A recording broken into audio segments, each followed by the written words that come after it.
Hello everyone. So today we are going to discuss Facebook ads versus Google ads on very different parameter. That is price maker versus price taker.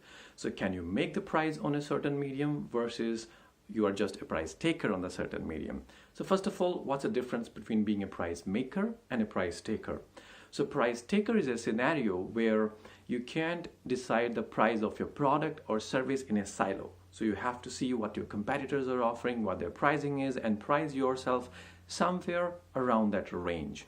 Whereas in a price maker scenario, you are the one who can decide the price of your product or service. So you can charge whatever you find is the right price for your product or service, irrespective of how much your competitors are charging. So now let's see on these two mediums, on Facebook ads and Google ads, which one serves the purpose of being a price maker. So for our discussion's sake, let's take an example of cake shop.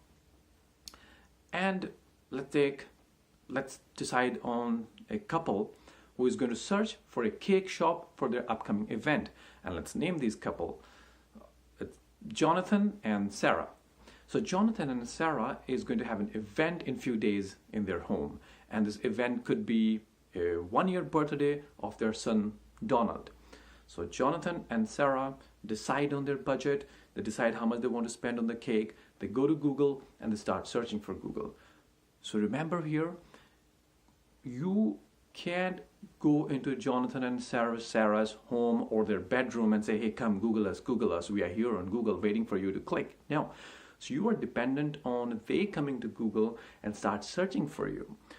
So when they come, they're going to search for birthday cake or a custom birthday cake or affordable birthday cake. They're going to type all these different types of keywords on Google. So let's say they see your ad, but along with your ad, they're also going to see a few other ads and few other results on Google. So they're going to click 3-4 different websites. And if you are the one they are going to shortlist, along with few others, they're going to call you or email you.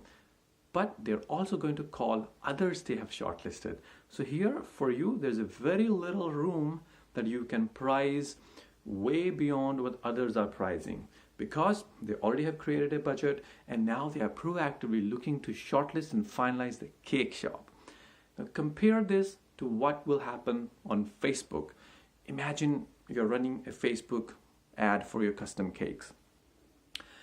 You create amazing pictures of your fabulous cakes, and Jonathan and Sarah, one evening they were browsing the Facebook feed and suddenly you show up in front of them. So here you're not dependent on Jonathan and Sarah to proactively start looking for cake and then show up. You can just jump into their Facebook feed. That is how Facebook works. Secondly, Facebook is much more visual, so you can start showing your cake pictures on their own feed when they were doing their regular Facebook stuff. So they'll start seeing your pictures, they keep scrolling it, they see one picture, second, third, fourth, they start liking it. What next? They're going to go to your Facebook page or your website and see more pictures. Now they are convinced that, oh, this is a fabulous cake.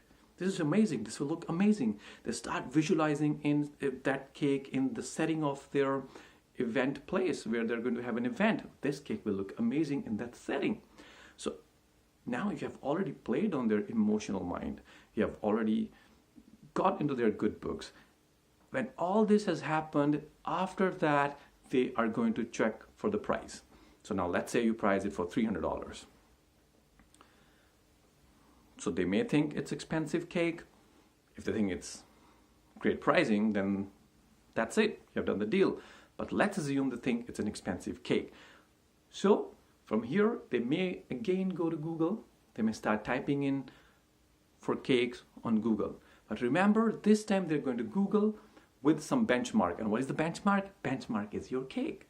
So they are going to compare all the cakes on Google with what they have seen on your website, in your pictures. So there's very less likelihood that they are going to find similar kind of cake on Google because A, you have shown the pictures of the custom cakes, which is very difficult to find a similar kind of cake on another cake shop.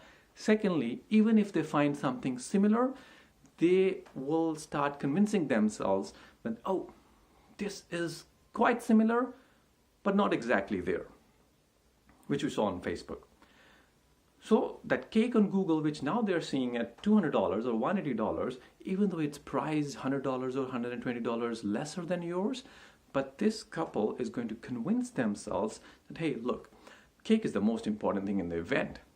So even if we spend $100 extra on the cake, we can save on some other things that we were supposed to do in our event. So you can be a prize maker because this couple has a very high likelihood to now buy a cake from you.